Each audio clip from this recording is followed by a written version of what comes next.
Whether you've already seen The Flash or have yet to see it, you'll probably find yourself asking this question. Was the payoff worth it? Did all the hype for this movie amount to anything? Was the movie so good that you forgot about the criminal behavior of Ezra Miller like the director suggested you would? For me, the answer to all three of those questions is no. And I'm going to go through and talk about what I thought didn't work for the plot and the movie in general. But first, I wanted to talk about some of the things I did and didn't enjoy outside of the plot. So, first off, obviously, Michael Keaton is the highlight of this film. I knew it before I went into it. DC knew it before they went into it. They put so much of him into the marketing for this movie. They knew his character would get butts into seats. It's a great callback to Batman 89 and Batman Returns. It was awesome seeing the Batcave and the classic Batmobile. Because of the improvements in special effects and practical effects, I think we got to see a more fully realized Keaton Batman, which includes simple things like Keaton being able to now move his head in the cowl. But I think most of all, this film has the best Batman fight scenes of any live action Batman I've ever seen.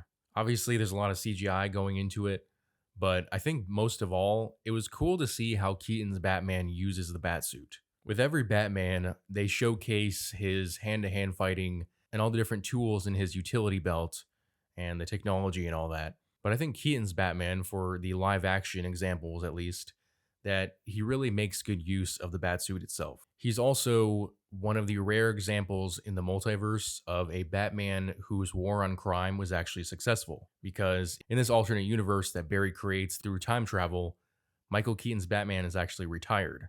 But this isn't some sad 180-degree heel turn like Luke Skywalker was in the sequel films. In fact, I'd say he's the exact opposite. Because he was successful in his war on crime, he made Gotham one of the safest cities in the world, and he was able to retire simply because people just didn't really need the Batman anymore. Unfortunately, I didn't care as much for the emo tomboy version of Supergirl that appears in the film. I think Superman and the characters that are part of the Superman family should all be pure-hearted and righteous because that's just what they're known for. If you want dark and brooding, there's plenty of members of the Bat family. And then, of course, there's the many questionable CGI cameos that appear at the end of the film when Barry is fighting an evil alternate version of himself that he technically created. And their fight causes a warp in what Barry calls the Chrono Bowl, which is what he uses to travel through time. And this replaces the cosmic treadmill concept from DC Comics, which is what Barry usually uses to travel the multiverse and travel through time. But anyways, as he and the Dark Flash are creating damage in the Chrono Bowl, they see other Chrono Bowls containing alternate universes. For instance, we see George Reeves from the 1950s as Superman, and in the middle of his Chrono Bowl is a version of Jay Garrick. Because of the CGI, it's hard to tell who is playing him, but I'm pretty sure it's not Wesley Shipp from the 90s Flash series. We also see Adam West's Batman universe. We also see what I think is a kind of a tasteless CGI Christopher Reeves, as well as the Supergirl from his universe. And I kind of feel like they should have just used archival footage instead of making what I think was a poorly done CGI mannequin of Christopher Reeves. It reminds me of the original Luke Skywalker CGI from the second season of The Mandalorian. But then there's also the Nick Cage Superman from the never produced Tim Burton film, which shows him fighting a giant spider, which was actually kind of a cool short little battle. And I'm not sure if they did pure CGI or if Nick Cage actually came in to do mocap for that. I think the CGI in general in this movie was fairly poor. I mean, in some cases, it was not much better than the Flash TV series. One thing that I did really enjoy was the Justice League.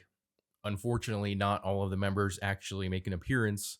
Cyborg makes no cameos. Henry Cavill's Superman, unfortunately, we only get to see his back as he's fighting to stop the devastation of a volcano. Jason Momoa's Aquaman makes a brief cameo at the end.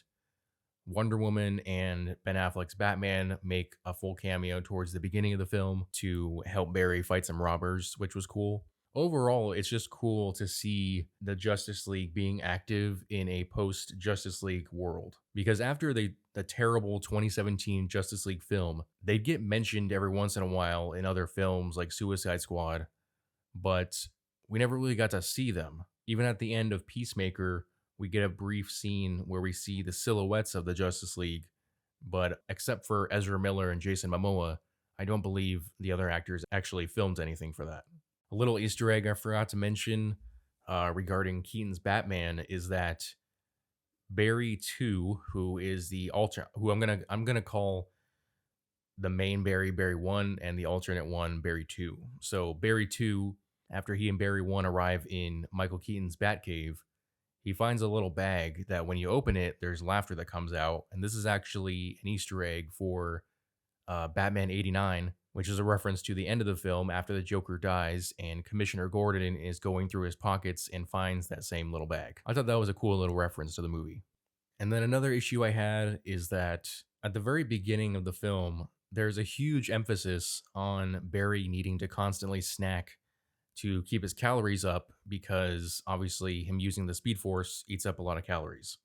This is largely ignored at the second half of the film, which is kind of annoying because of how much of a presence that aspect had in the first part of the film. And I think that's not the only example of something that loses its consistency as we go through the plot. So to summarize the plot really quick, Barry Allen learns that he can time travel, so he goes back in time to prevent his mother from dying, which is basically the impetus for everything that's happened in his life to include becoming the Flash. So he goes back in time and saves his mother using the Chrono Bowl that I mentioned before. But when he tries to go back to his present to see his mother now alive, he actually gets kicked out of the Chrono Bowl early by a dark version of the Flash. Of course, we don't know that it's actually the Flash at that point. But once he gets kicked out, he arrives in an entirely new reality, which is being occupied by his 18-year-old self who has yet to become the Flash. Because of this, he basically helps what I'm going to call Barry 2 to gain his powers like he did, and this happens to coincide with Zod's invasion of Earth. So basically the events of the Man of Steel, but without Superman because Kal-El's pod was intercepted before it arrived to Earth by Zod, and he ended up killing the child. That's why you see Supergirl in this universe and not Superman, because she was also sent in a pod to protect Kal-El, but she arrived on Earth, and obviously Kal-El didn't. So anyways, Barry 1 is helping Barry 2 learn to be the Flash. He actually loses his own powers, and they end up meeting Michael Keaton's Batman, and this is where Barry 1 starts to realize the differences. Because obviously Michael Keaton's Batman is older, and he looks different. Superman doesn't exist. Wonder Woman supposedly doesn't exist. Aquaman doesn't exist. And Cyborg is still Victor Stone playing football in high school. But they do get Michael Keaton's Batman to come out of retirement.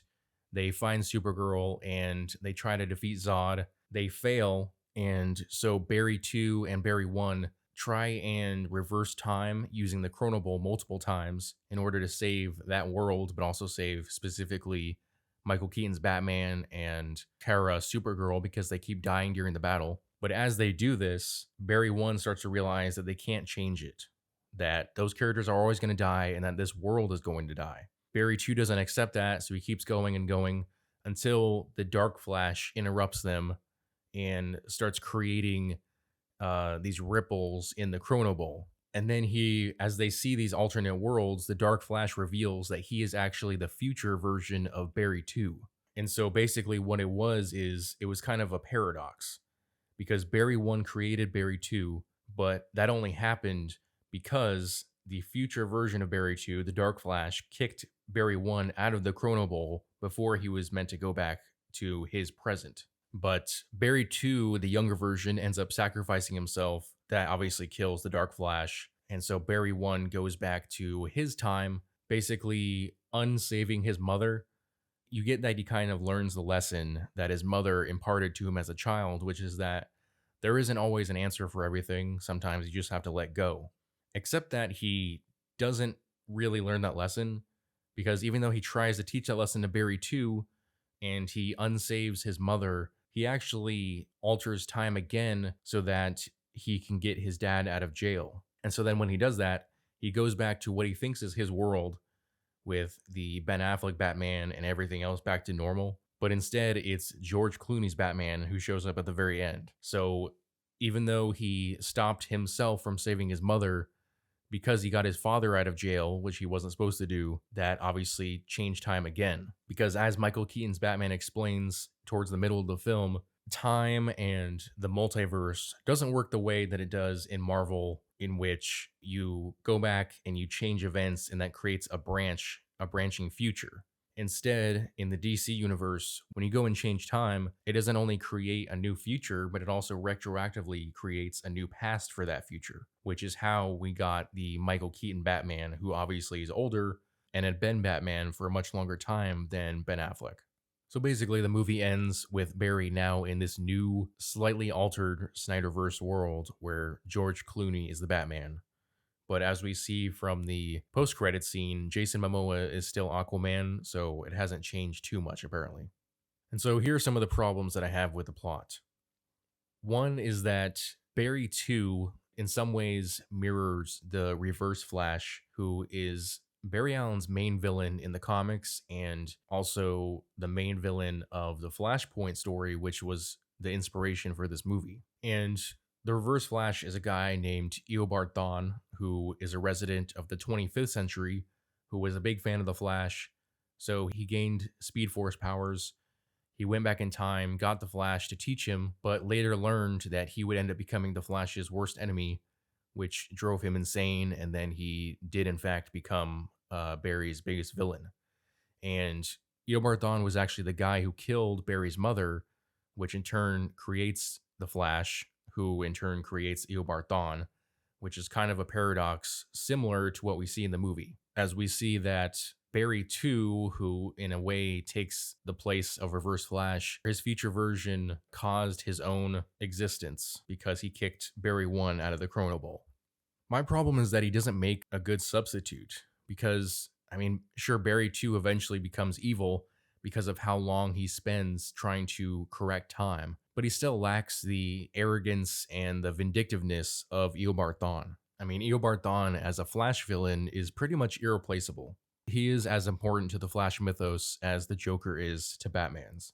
And speaking of Barrys, obviously fans have made complaints since day one that Ezra Miller does not make a good Flash. He does not portray Barry Allen well in either personality or appearance. He's like a very annoying, autistic teenager who does have a surprising amount of growth in the film. He starts out as kind of naive and annoying as he was in Justice League, but as soon as he creates this alternate reality and he meets Barry 2, he just has this extremely quick heel turn and he becomes a totally different person. I guess he's so fast that we didn't even see his character growth because he turns into a little bit more what you'd think Barry Allen should be. But unfortunately, I think the quirks of Ezra Miller just shine through too much in his performance, which sucks for Barry Allen fans, especially if you've seen Grant Gustin's Flash in the TV series. And although the special effects of that series aren't always good, I think the story was pretty good up until the last couple of seasons. And I think Grant Gustin makes a much better Barry Allen than Ezra Miller. Which kind of goes into my next point, which is that this wasn't a very good Flashpoint adaptation. If you didn't know, this movie was inspired by Flashpoint, a big story in the comics that happened in 2011 that actually led to DC's reboot into the New 52, in which Barry Allen went back to save his mother, creating an alternate reality. But that reality was a lot different than what we see in the movie. And also, again, Eobard Thawne was the main villain. So this was as faithful a Flashpoint adaptation as 2016's Captain America Civil War was to the Civil War comic book story. So take that as you will.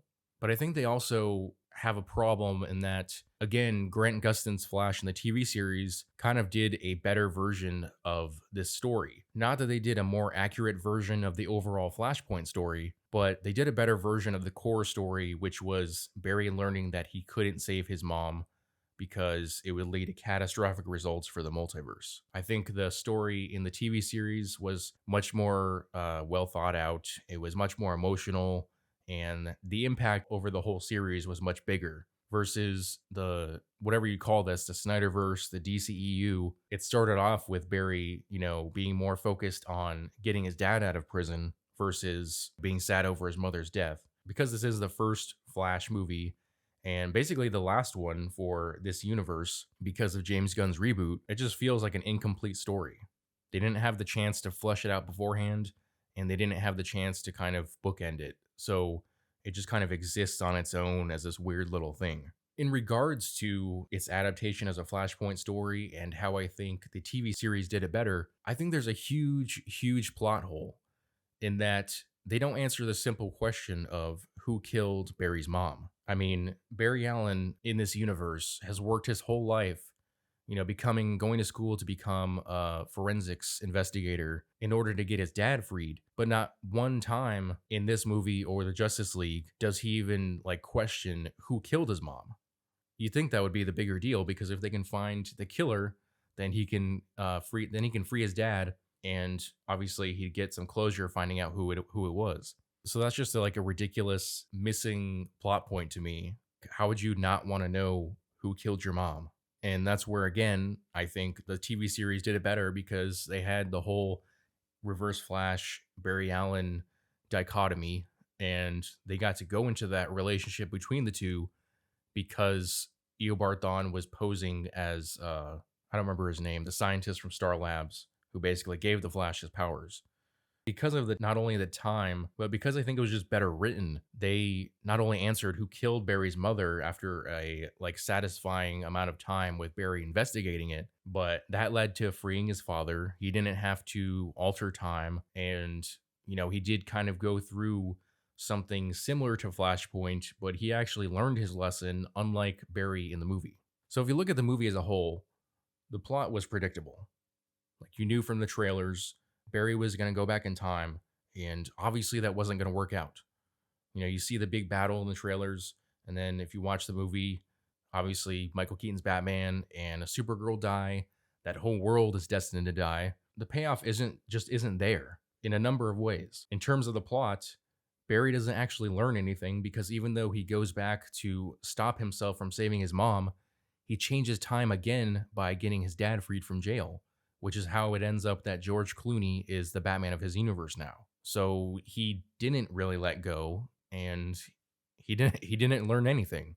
As a payoff for the Flash story in general, again, I don't think it works because there just wasn't enough buildup. We haven't seen enough of Barry Allen in this universe to see this as a satisfying conclusion to his journey to free his dad and, I guess, not find out who killed his mom. And then this also doesn't work as a finale to the Snyderverse. I mean, I would have thought that the whole multiverse thing at the end of the film would have seen something like the destruction of the Snyderverse. Instead, it seems to keep on going, except we know they're not going to keep on going with it. They're rebooting the whole thing. Ezra Miller is likely going to be recast. Jason Momoa is rumored to play Lobo instead of Aquaman. And so, again, it's what was the point? This was not a satisfying conclusion in any way that I think anyone was expecting, or even what the director alluded to. And so that's why my answer is no. There's no payoff to it. I definitely enjoyed certain parts of the movie. It was overall fun to watch, even though there was a lot of holes in the plot, and I think it was not a great adaptation of Flashpoint. Obviously, Michael Keaton's part was great, and it is always interesting to see a superhero film outside of Marvel, just because they do them a little differently.